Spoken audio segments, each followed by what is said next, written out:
Nikolay Ivanoviç Ferşin Kazanda 1881-ci ildə anadan olmuşdu. Atası taxta üzrə oyma sənətinin ən məşhur ustalarından biri idi. Elə incəsənətə, gözəlliyə marağı onda ilk dəfə atası yaratmışdı. Ferşin İmperator İncəsənət Akademiyasına daxil oldu. Məşhur rəssam İlya Repinin tələbəsi idi. Repin onu istedadlı sayırdı. 1909-cu ildə Münxendə əsəri qızıl medal aldı. Təhsili bitirdikdən sonra rəssam Kazana yola düşdü.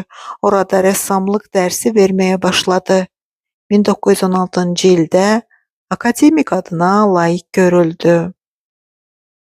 Rusiyada İnqilab və Vətəndaş müharibəsindən sonra Kazanda yaşamaq çox çətinləşmişdi. Rəssam vərəmdən əziyyət çəkirdi. Valideynlərini çoxdan itirmişdi. Leninin portretini onun şəklinə baxaraq yaratdı. Rəssam bu rejim daxilində boğulurdu. Ona görə tanışlarının yardımı ilə Amerika Birləşmiş Ştatlarına köçdü. Xəstəliyinə görə New Mexico'da yaşadı. Oranın iqlimi ona yaxşı gəldi. Rəssam orada zəngin və məşhur oldu. Lakin ingilis dilini ölənə qədər tam öyrənə bilmədi.